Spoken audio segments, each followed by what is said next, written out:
Good afternoon. I think we're ready to give it a start here. Welcome back from lunch. Hope you been enjoying the show and enjoyed your lunch today. And for a few minutes, for about an hour, we'll be talking about succession planning. We don't have a lot of time to spend together today. My presentation's supposed to be limited to somewhere around 40 minutes or so, and then we'll have Q&A afterwards for 15, 20 minutes. So I'll probably be racing through some of the slides. If you see anything on a slide that you wish I would stop and talk about, feel free to raise your hand and get me to stop and talk about it a little bit, because there will be some that I just go through just in the interest of time today. So today we're talking about farm succession planning, business succession planning. We started exhibiting at shows like this probably 7 years ago, and our tagline as a law firm is business attorneys for business success. And at the first show that we exhibited at, we had a couple farmers come up and say, "What are you doing here? We aren't a business." You guys are a business. You guys are a very complex business at this point, and you're all very smart people that operate a really complex business, and we're happy to work with you. So my name is Dan Rupar. I'm an attorney with the Rupar law firm in Wausau, Wisconsin. We're in the center of the state here in Wisconsin, Marathon County, the biggest dairy producing county in the state. So we have a real interest in dairy farmers and dairy, and we see the succession planning as a real need and a real crisis among farmers as we work to get farms in the family, staying within the generations, to be successful through the next generations, while also keeping the families successful, which is a big deal. We've got off-farm kids, we've got on-farm kids, we've got different ways to treat them and make sure everybody remains happy. Sort of joke when I start an engagement with a family is that my goal is that at the end, we get the succession plan done, and that everybody can still have Thanksgiving dinner together and smile and laugh and have a good time together. That we don't have any angst because we goof something up with the planning. So when we talk about succession planning, today we're going to be talking about some of the obstacles to getting it done, some of the ways in which to get it done, some of the things you need to do in order to be successful in getting it done. And hopefully give you a few ideas, talk about some of the communication issues, and again, at the end, we'll have some time for some Q&A, and then I'll be hanging out for a little bit afterwards, too. So feel free to come up, and we'll talk a little bit after we're done with the presentation here. So succession planning. Let's go the other way. What is it? Preparing to transfer the ownership and management of the farm to the next generation. While keeping the family intact. We've got two different things. We've got management and we've got ownership. And when you're talking about a farm, we've also got operating entity and farmland. And one of the things that has to be clarified early on is that, do we want to keep the operating entity operating, or are we just talking about the passing of farmland down through generations and things like that? Little different. When we talk about the management, we got to make sure that the next generation is ready to manage. So part of what we have to work on and talk about is the training of the succeeding generation to make sure that they're ready to take over the management of the farm and have the knowledge and understanding of the different things that go into farming. So this is kind of the overreaching theme here is our greatest responsibility is to be good ancestors. Keep that as your mission as the lead generation here. That's a pretty good one, pretty simple. So we want to do some planning. We want to do some planning for two reasons. One, to create a succession plan for an orderly transition to the next generation, while keeping, again, the family intact, making sure that we're respecting off-farm kids and also treating on-farm kids fairly with the sweat equity that they put into it. In addition, by doing succession planning now, you're leaving a legacy of planning and thoughtfulness for the future generations to follow. Can't tell you how many families I work with that indicate that they're sitting down with me because Grandpa sat down with somebody 2 generations earlier, and Grandpa did a good job making a transfer, so they wanted to do the same thing. So you, by doing an effective succession plan, giving some thought to it, working with your family, are leaving a legacy for the next generation and making it easier for the next generation, because it sort of becomes part of their, stealing off the Dairy Expo here, part of their dairy DNA, as far as making sure that things are effectively planned, effectively transferred, and it becomes part of the legacy you leave. Is just that they accept planning and getting it down to the next generation as part of what they need to do, as well as farm successfully. Believe it or not, you're all getting older. So this has created the succession planning as kind of, some people call it a crisis in farming communities. I don't know if it's a crisis, but it's certainly at the top of things that need to be done legally, as people are working towards transferring farms and things like that. So you're all getting older. There's a lot of farmers out there that are getting to that retirement age. There's people that are starting to come up and are interested in farming, so we have to identify that next generation and make sure that we take good care to get them involved in the farm. Succession planning is not easy. A lot of times there's just obstacles. A big obstacle is communication. What are the wants and needs of the younger generation? What are the wants and needs of the older generation? We get caught up an awful lot in succession planning, and I've got 3 kids who are farming. I've got 2 kids that are off the farm. I want to treat everybody equal. How do we do that? We've only got this bucket of assets that includes the farm and things like that. You guys know it. Most of the time, as farmers, you don't have a bucket of gold on the side that every nickel that you've made has gone back into the farm to enhance the farm and things like that. And besides that, you hate paying taxes. So if you have a little cash at the end of the year, you buy a piece of equipment or a chunk of land so that you don't pay any taxes. So we've got this bucket of assets that we've got to figure out how to get down to the next generation while treating all the kids fairly or equally or equitably. And we'll talk about that a little bit. Don't think of a succession plan as an estate plan. What we want is a succession plan to be a series of discussions and events and a process that we go through. Not an event where we rely upon a will to make the transfer. If we're relying upon a will, that means we've had a death, and we are transferring the farm after a death and in accordance with the terms of the will. We prefer to transfer it during lifetime and then have the will or the estate plan sort of be the backup plan. You have to have the succession plan and the will and the estate plan work together to make sure that they're in compliance with one another, that you don't have one that says one thing and another that says another thing, to make sure that the actions of both are going to work together and get the assets to the people you want them to get to.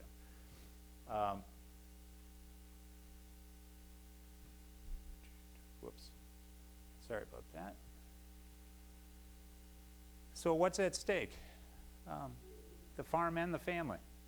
There's a lot of misunderstandings that happen with these types of transfers. Like I said, I talk about wanting to make sure that we do this in a gentle way, that everybody can still have a happy Thanksgiving together. I gave this talk one time, and I had a farmer come up to me at the intermission and say, "Dan, in my experience, the only people that have happy Thanksgivings are poor people." I was a little surprised by that, because I hope that's not true. I think with effective planning and with open discussion and with communication, we can get to the happy Thanksgiving and an effective farm transfer and work within the family. So we don't want you to lose the farm. We don't want the farm to leave the family, and we certainly don't want the family to be destroyed because of a bad plan. So that's why it makes sense to start planning early. Start having those discussions early and start communicating with the family meaning your spouse, the on-farm kids, and the off-farm kids. My experience with farmers, you guys do a lot of solitary work, whether it's be on a tractor or working in the barn or whatever, and you work a lot of your problems out in your head while you're doing that type of work. You come back and you say, I had a good day, I got all this work done, and I fixed all these problems in my head, but then you forget to share how you fix those problems with the other people who are affected by those problems. So communication through this process is really a key to effective farm transfer. You need to understand what the succeeding generation wants, and you need to be able to let them know what you want as you move forward too.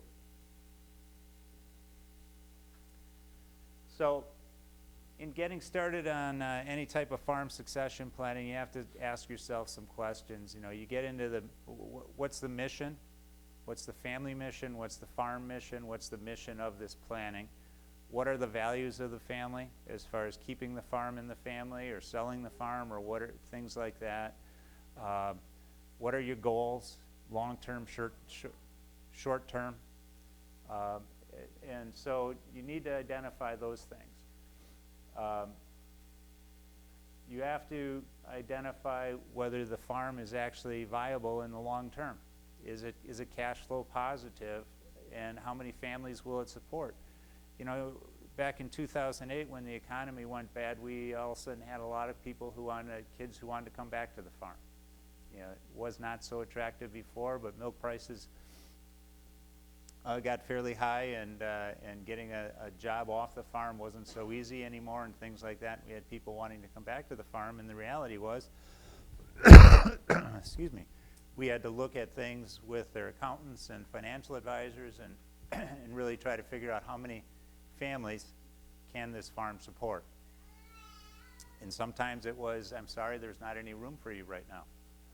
We'd like you to come back eventually, but right now there's not any room. The farm is not big enough. We have to do some things to grow in order to support more families if you guys want to come back. So there's a real commitment there as well as far as economic and other.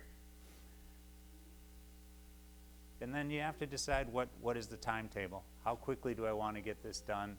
What is a timetable for a transition to take place? We would like to see a slower transition so everybody can get trained up and get people acclimated to what they're doing, to ownership, and get everybody comfortable. When we talk about communication, we encourage family meetings. I was with a family about 6 weeks ago, and I really liked what they did. Rather than calling it a family meeting, which sort of sounds really formal and like something I don't want to attend, they called it Dream Time. And they just they got together once every 2 weeks after a day of work, had some snacks and some things, and they called it Dream Time. And they just sat and talked about the future. And I like that a lot better than a family meeting. Family Dream Time sounds an awful lot better than a family meeting to me, and it made it easier for these guys to attend. It took some of the formality out of it, but it also, having a regularly scheduled meeting, kept enough of the formality in it that it was a business meeting. It was not a family meeting. So that's part of what you need to work through as you go through this too, is how do you communicate? Do you communicate as a family? Do you communicate as a business owner? With succession planning, we encourage you to try to keep the communication using business language rather than family language. Keep the time separate. This is the time we're going to talk about the business and the farm and how we're going to make this work as far as a succession plan. And this other time we can talk about, you know, Christmas presents and things like that, and keep that stuff separate. So it's being disciplined with the language that you use in the forum that you're using it. So Dream Time would be, let's talk business. But let's talk business as far as strategic planning and things like that, and how that's going to happen. We talk about defining who the participants are. You have to decide whether it's important that spouses need to be there. Some families feel very strongly that spouses be involved because they're participating heavily on the farm, and it's sometimes I advocate that it's better to have them sitting at the table than whispering behind the scenes, that it's a lot easier to have them sitting at the table so they're hearing everything for the first time and hearing it straight, rather than having an interpreter in between, their husband or wife or in-law, telling them what happened at the family meeting and what those discussions were. So you have to decide who the participants are going to be. I think it's good to come in with at least a rough agenda to keep things on track a little bit. If there's any points of contention as far as moving things forward, an agenda is very helpful because you're always able to pull people back to an agenda. If it's just a open discussion, a Dreamtime discussion, then I don't think you need an agenda. But again, I think you should keep the communication a business communication. And that's what those ground rules are. How are we going to communicate? How are we going to move this forward? So when you're sitting at a family meeting or Dreamtime, what should you talk about? You should talk about what you want. You know, the parents, the senior generation, they want a secure retirement. They want respect and communication, a role in the farm or in the business. These are all common things. And when we talk about a secure retirement, I can't tell you how many times I sit down with a farm family for the first time when we're talking about exit strategies and things like that. And the family is ready to exit, but they have no idea how much money they need going forward, because they've gotten everything from the farm during their working life. And so the first question always is, okay, we do this succession plan, we get things down to your kids, and you're no longer farming. How much money do you need on a monthly basis in order to support your lifestyle? That's the first thing we need to know, because we have all sorts of tools to make sure you still have that type of cash flow as an exiting member of the family farm. But we need to know what the number is. So that's one of the first things you need to do, is kind of figure out what your monthly budget is. We talk about respect and communication. Both sides want that. The younger generation wants respect and communication as they come to the table with new ideas and things like that. They want to know that their ideas are valued and that they're valued as being part of the brains of what's going to happen in the future. The exiting generation wants the same thing. They want to feel like their experience, their wisdom is valued as well. In doing this type of work, I read someplace at one time that sometimes an exiting farmer feels like a cold call. You know, that's your vernacular. That they feel like a cold cow, and they don't want to feel like that. They want to feel valued, like they're still bringing value, and the more that the succeeding generation can do that and value their input and keep them involved, but still have their independence, the better. Everybody wants 100% commitment. The succeeding generation wants 100% commitment from the exiting generation. Sometimes that's hard. It's hard to exit, and they need that knowledge that they're moving in and they're going to be in control. They want a family harmony, and they want to protect the farm. The kids want acceptance by the off-farm siblings. So that's working with the off-farm siblings, and this is where I say that open communication is good. I don't think there should be any secrets in this. You should be very open in your communication and your thoughts as far as how you're going to move the farm and how you're going to treat people, both on farm and off farm, as far as the kids. So you need to list your goals. What are the goals of the transition? What are your top priorities? What kind of commonality and goals do you have between the exiting generation and the succeeding generation? You know, those are the easy ones then. You knock those off when you can identify that we've got the same goals here. How do we accomplish those goals right away? You identify potential conflicts. And again, a lot of times the conflict that we'll see is I've got 3 kids on the farm, 2 kids off the farm. I want to treat everybody equally. Well, the 3 kids on the farm are looking at it and saying, I put in 25 years of sweat equity and I'm getting the same amount as the kids off the farm. Sometimes that doesn't fly. So you have to be sensitive to those issues. And there's ways to quantify sweat equity to make sure that everybody understands as far as how that, I'll put compensation will work, that how someone will be compensated for the sweat equity they have in working on the farm throughout that time. Excuse me. At the end of every meeting, action steps should be identified, some bullet points as far as things that need to be done. Sometimes we'll create a target, a moving target date with different things that have to be done as we're moving forward through the succession planning process. Questions that need to be answered by different people. Sometimes the banker needs to get involved at a certain point, things like that. And then last, everything needs to be written down in the end. If it's not in writing, people just have different memories of what was said and what was agreed upon and what the handshake really meant and things like that. So everything needs to be in writing in the end.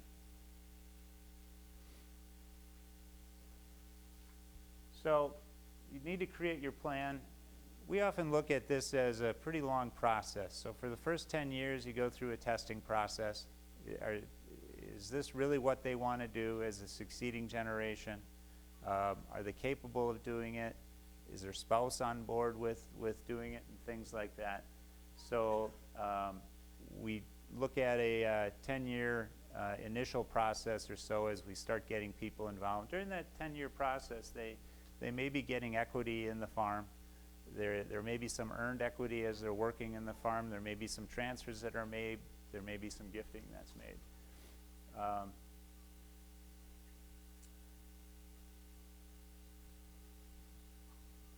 Should be prepared when we're doing a plan and we're transferring any type of ownership to the next generation. We'll be putting in place some sort of buy-sell agreement or agreement that will define how that stock or interest in an LLC or land will be utilized and owned and things like that. And we want to plan for what happens in the event of death of the owner, what happens in the event of disability. So often you all are working on the farm, and if someone's disabled, they aren't able to participate at the same level, and you might have to hire an extra person or something like that to take their responsibilities on. What happens in the event of a divorce? What happens in the event of a disaster, a death, things like that? What happens in the event of disagreements? What happens when one child wants to get out, they decide this isn't right, or there's a lot of angst and infighting and things like that? We want to create a transition where we have exit strategies in place, and that's what we would call the 5 Ds: death, disability, divorce, disaster, and disagreements. We want to cover all those things. With death, oftentimes we'll have it set up so that the other owners can purchase that interest, so that there's liquidity, so that there's cash available for the surviving spouse and things like that, and you don't end up farming with the surviving spouse. In the event of disability, we'll do the same thing. We'll create an option for the other owners to purchase, or for the entity to purchase the LLC units or the stock in the company at that point. Divorce, we'll make sure that the spouse who's operating or owning and working in the farm has the ability to buy the interest of a divorcing spouse. It's not always a pleasant thing to reach into your pocket and have to buy something that you think you already own, but in the event of divorce, things are split in half in the state of Wisconsin, and oftentimes that has to happen. When we're planning these days too, a lot of times we're gifting into trust for people. And the reason we do that is that if you gift into a trust for their benefit rather than outright to them, that gift into a trust is a protected asset. It's protected from creditors, including divorcing spouses. So if you would want to start making a transfer and you're worried about divorce, and more than 50% of marriages end in divorce these days, unfortunately, we would make a gift into a trust for the benefit of your child. They would still have access to the asset and things like that, but in the event of a divorce, that asset's going to stay within that trust and not be split up. So it's another option. We'll talk about some of the other things we can do.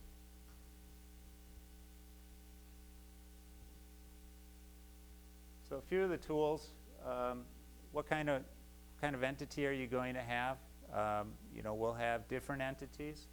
We've got corporations, limited liability companies, sole proprietorships, partnerships.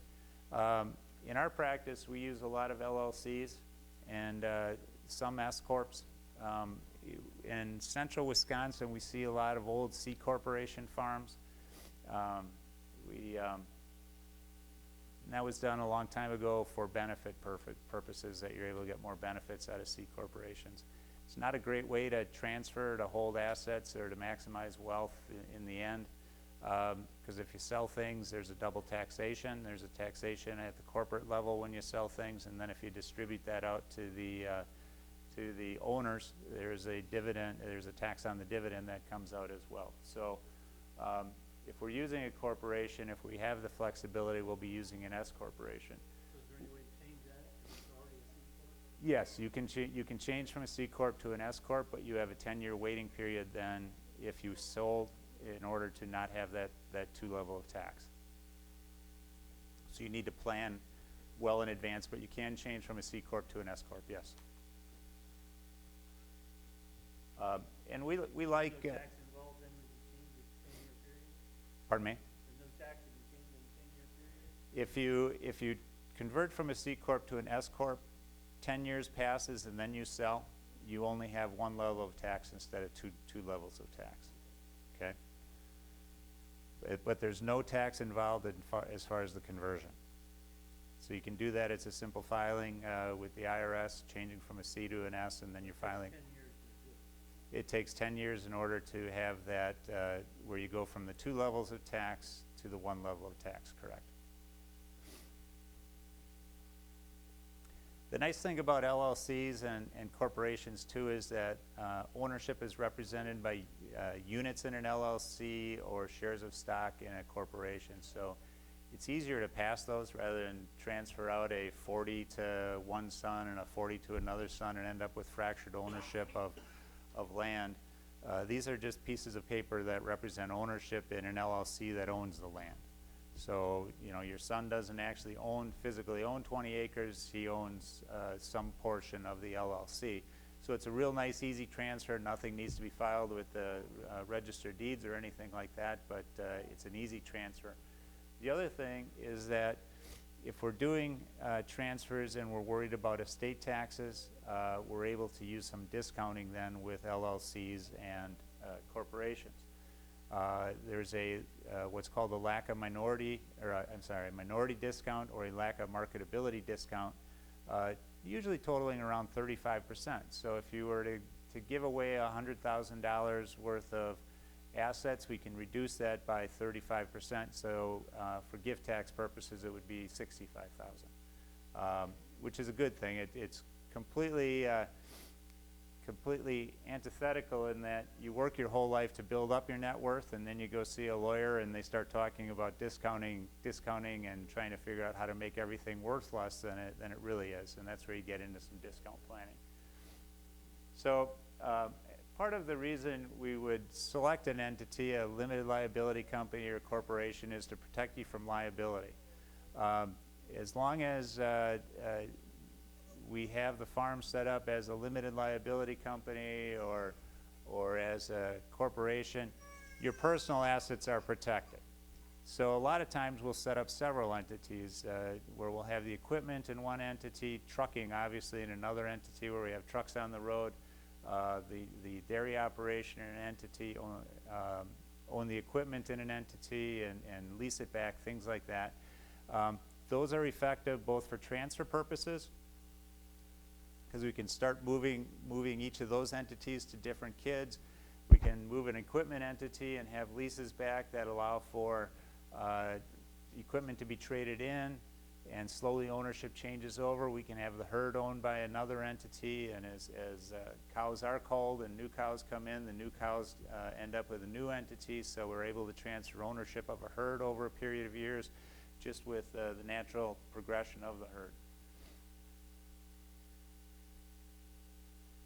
So when we get down to how are we going to make the transfer, one of the things we have to figure out is sale versus gift. I'm guessing where most of you folks are from, a dairy farm at full fair market value won't cash flow. That's the case in Wisconsin right now, is that if we were to transfer a dairy farm at full fair market value with the land prices and things like that, that it's not going to cash flow.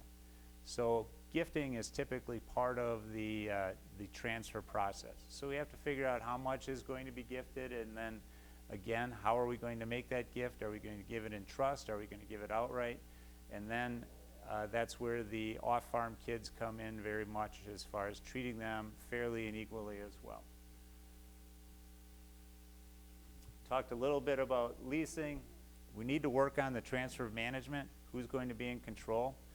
A lot of times with these entities that we're setting up, the corporation and the LLC will create what are called voting and non-voting interests. So we can keep the voting interest with the senior generation for a long time. You can have 90 or 900 voting, 900 non-voting interests, and then 10 voting interests. The 10 voting interests control the company. But if we transfer that 900 non-voting, we've moved an awful lot of value out of the estate, but kept control with the senior generation, and they only then have to worry about when they give away that 1/6 of the 10 of the voting units, voting interests. That's when they give away control. So we can delay that transfer of control way down the path and allow for the transfer of a lot of the wealth and the ownership of the interest, but not give away the control. So you can retain control while giving away and getting the other kids involved in the farm. And it also works with the non-farm kids. If we give non-voting interest to the non-farm kids, that'll work as well. When I say consider tax issues, right now estate taxes aren't such a huge issue with a lot of people. The exemption right now is $5,430,000. You and your spouse each have that exemption. So a husband and wife can pass about $11 million worth of assets without incurring any estate tax these days. So yes, with some big farms, we still have to plan around the estate tax, but it's not as big as an issue as it used to be when the exemption was $600,000. So we will plan to make sure that we don't incur any estate taxes, and make sure that we're taking care not to have any taxes incurred. We have to consider tax issues as well. When you give an asset away, the recipient receives that asset at your cost basis, meaning that if you bought a piece of land for $100 and now it's worth $1,000, you give that land away, whoever you gave it to now has a cost basis of $100. They sell it for $1,000. They've got $900 of capital gains on that. If you die with that same piece of land, you get a step up in basis to fair market value on the date of death. So if you paid $100 for it, and on your date of death it's worth $1,000, the basis in that property is now $1,000, and that can be then sold by whoever receives it after your death for that $1,000 and not pay any capital gains tax. So when we're talking about gifts and transfers, we have to be aware of that basis issue. So if you have really low basis land, things that you bought years and years ago that is worth a lot more than you paid for it now, we would look at that, and maybe depending on the circumstances and things like that, think about retaining that until the death, because you'll get that step up in basis, and that'll create a lot more flexibility. One of the things with family farms, though, is that we don't have that many sales that happen. So that basis isn't so much of an issue because you're retaining it, so it's not an issue until there is a death, and then it becomes an issue. But or a sale. So it's pretty simple that way as far as the basis.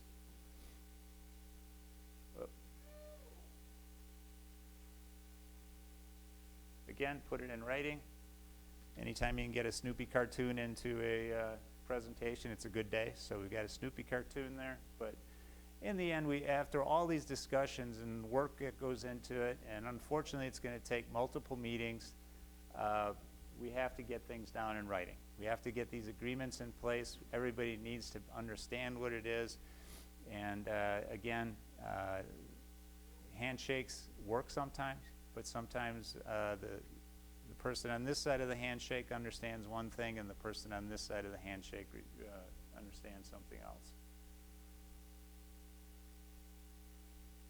So the buy-sell provisions, things that we'd have in a buy-sell agreement would also include some sort of dispute resolution. If the shareholders aren't getting along, what are we going to do? We'll have some provisions in there regarding required distributions. If you're an owner of something and you're going to be taxed on the profits in the farm, you should get a tax distribution to pay the tax on that. In the event that something happens, the 5 Ds again, what are the sale terms? Are we going to apply any valuation discounts in valuing the stock or the entity? Part of this is that if something happens, one of those 5 Ds, is the financing going to be seller provided? So if you're a shareholder and you're getting out, are you providing the financing? Are you turning into the bank, or is the buyer going to have to go get financing from someplace else?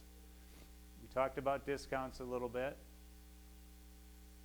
When we're doing some of this planning, you know, some of this stuff can get pretty contentious. At some point we talk about using employment agreements to make sure everybody understands that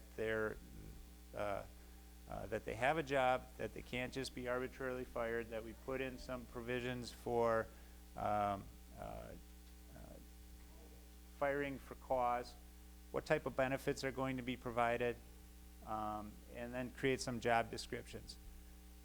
I have put in place for some farms a family employment policy indicating how kids can come back to the farm, that they're going to be judged on the same basis as other employees of the farm, setting forth a structure on which a child can come back to the farm, and that just because they are a son, daughter, or relative, it's not their begotten place that they're able to come back, that they actually have to fill a job and do that job as well as anybody else would do that job.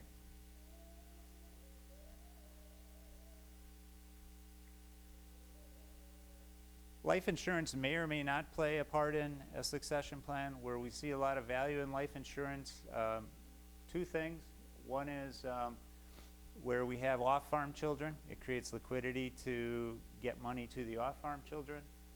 Where we have an estate tax potentially, it creates liquidity in order to pay that estate tax. So if you have an appetite to pay some insurance premiums, which a lot of people don't, insurance should be considered as part of the overall succession plan. It really is a nice tool when we start talking about our off-farm kids. It's a great equalizer. You can get a policy that will take care of the off-farm kids, get them some cash, and create that equality that a lot of people are looking for. And then the estate plan, what's your backup plan? The last thing, or the second last thing, is a family love letter. That's kind of a squishy term, but really just sort of a description of what you did and why you did it. If kids are being treated differently between the off-farm and on-farm kids, I think it's important to leave some instruction or some description of why you did that if you haven't had the open sort of dream time family meetings over the years. It's just a diagram of a typical estate plan with a revocable trust. In Wisconsin, we use marital property agreements. And one of the big things in succession planning that we all talk about is fair versus equitable. What does that mean? Again, we've got on-farm kids, we've got off-farm kids. A lot of times they'll sit in a meeting and the first thing the mom says is, I want everything to be equal. Well, is that really fair? If we've got kids that have been participating on the farm for many years, is it really fair when it comes to the end to just split everything up into equal shares and the off-farm kids get the same amount as the on-farm kids? So that's often one of our big sticking points and a big piece of our discussion is how do we do this? How do we be fair and equitable? You don't necessarily want off-farm kids ending up owning land and being the landlord to the on-farm kids who are going to continue the operation of the business. That's one of the things some people do, though, is that and then we put in place some long-term leases and things like that to make sure there's protections. But this is always one of the big stumbling blocks and obstacles to getting planning done is what is fair and what is equitable. This is just an illustration how you might do it. As far as splitting up, you've got some life insurance there. If you've got other assets, whether IRAs or things like that, sometimes we'll split off the homestead. That the home itself is important to someone in the family, so you survey that off and leave that to them. But trying to get as close as you can is kind of an equal distribution. So we believe that all family members benefit from effective planning. It lessens stress. If your kids are married, we've got in-laws involved here. In-laws can sometimes create stress. So to have something in writing, to have a plan set forth, so that that everybody understands where they stand. We've got people that have been on the farm for 25 years working, 40 years working, and still don't know what their role is as far as ownership going forward and as far as the succession plan. This is the opportunity to clarify that, to take some of that stress away from that generation. So this is just kind of a checklist of the ways to successfully transfer. You need to start early. You're looking at a 10 to 15 year process here probably. So by age 55, yeah, you should be pretty actively engaged in what type of succession plan you, at least thinking about it. Writing a shared vision, sharing the goals, creating some job descriptions for people. I found that job descriptions are valuable because as people are exiting, they often sort of stick around the farm and want to help out with different areas. And if we have job descriptions and we have sort of job silos that he's in charge of this, he's in charge of that, he's in charge of that, then we can have some separation, and people can point out, hey Joe, that's not your job anymore. That's leave that alone, let Bob do that he's succeeding to that. So I found job descriptions and kind of creating job silos to be very helpful that way as well. Excuse me. Make sure you acknowledge feelings. It's not always easy. As people are leaving, be respectful. And as people are coming up, embrace their ideas and be respectful of them as well. Allow the succeeding generation to make the mistakes that you as the exiting generation made at their age as well. Just because you got through those mistakes you have that knowledge doesn't mean that the new generation won't make those mistakes, and you have to allow them to do that. You have to give them the space to feel like they're managing and having the opportunity to put their imprint on the farm and move forward. And then last there, keep in mind it's a family farm for a lifetime, but family is forever and beyond, so be very respectful of the family, and that's part of what we try to do. So that's the end of my presentation. I think we have some time for some Q&A now.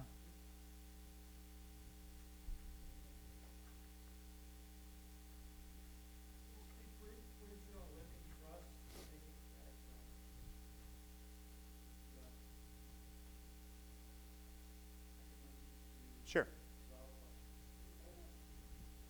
Sure.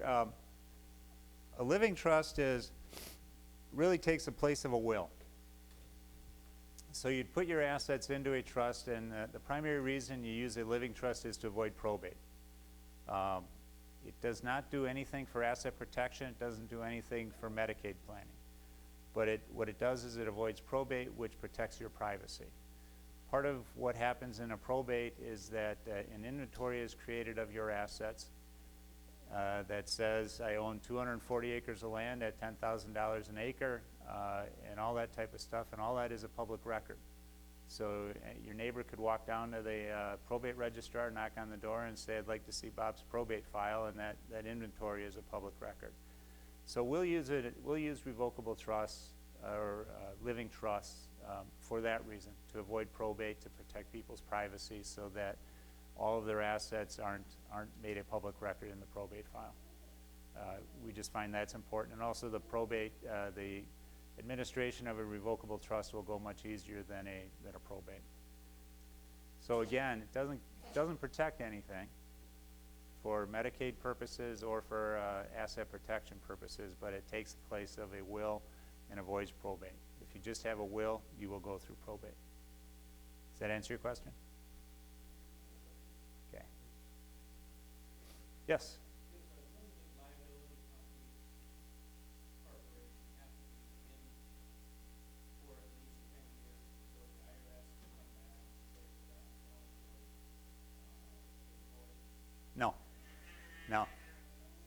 No, the 10-year rule just applies if you are transitioning from a C corporation to an S corporation. So that limited liability company, day one, is up and going and respected by the IRS, and no issues. Right, you have a step up in basis in the units in the LLC, but not in the land that would be owned by the LLC, correct?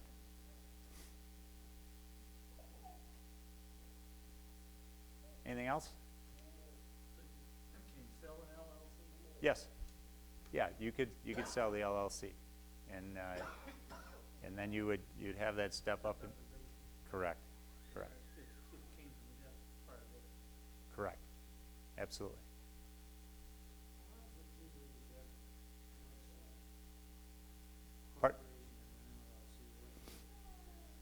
An LLC is probably 15 years old or so, 15, 20 years that they came about.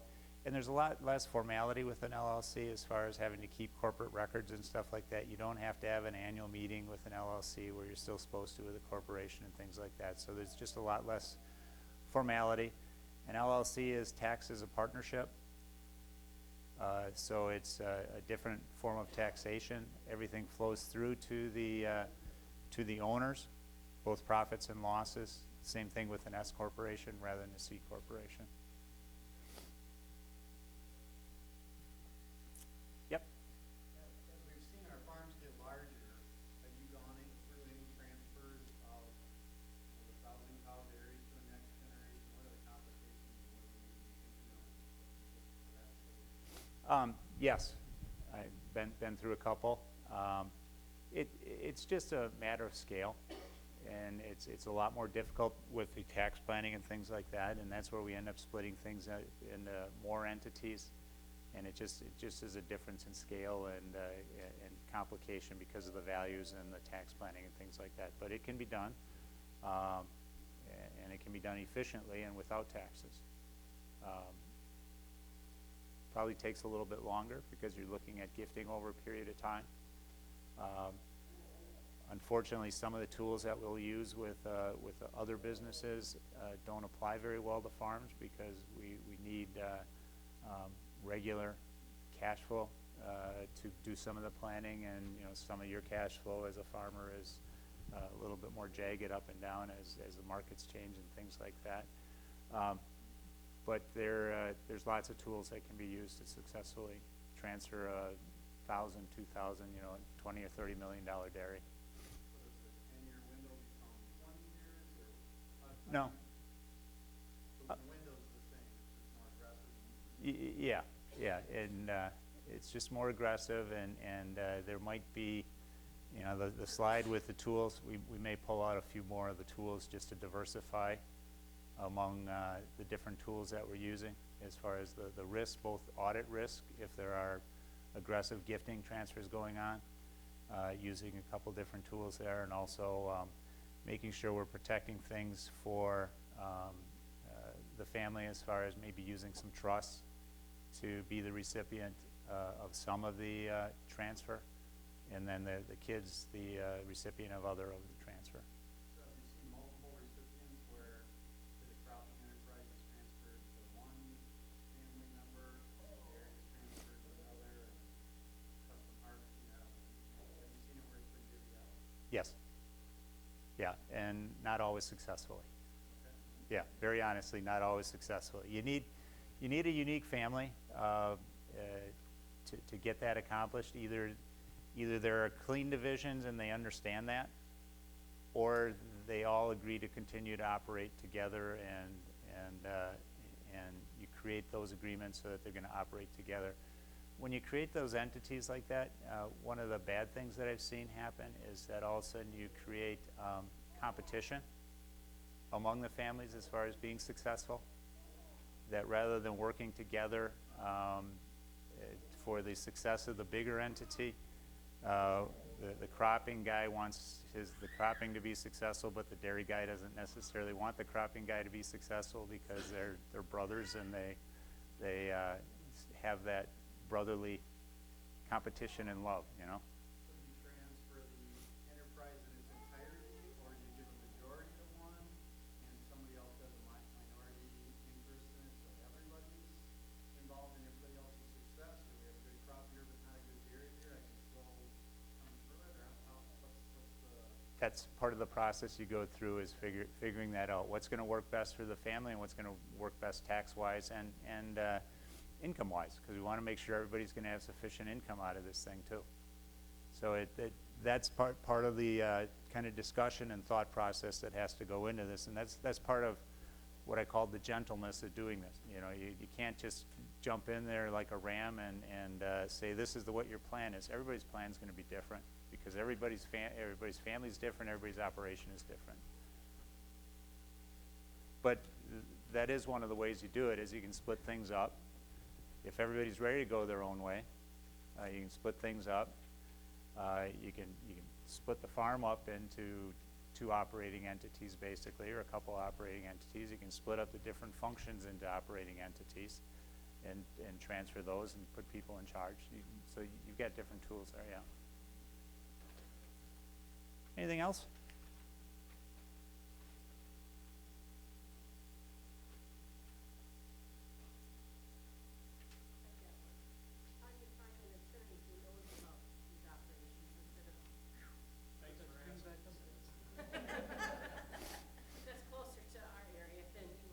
Yeah. Usually your dairy extension agent will have some knowledge of people that are working in this area. You know, they at least up by us, we work very closely with the dairy extension folks, and they're always looking to us to do presentations like this and to come in and talk to people and help out. And we love the dairy extension people because and you should use the dairy extension people or whatever your extension is, because they can get you through a lot of these initial conversations for free. Which is a good thing.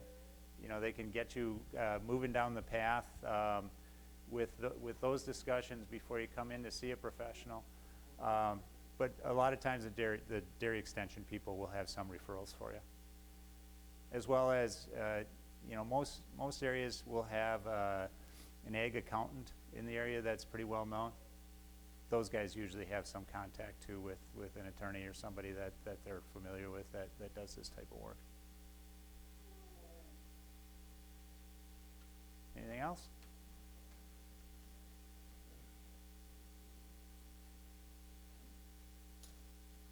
All right. Thank you very much.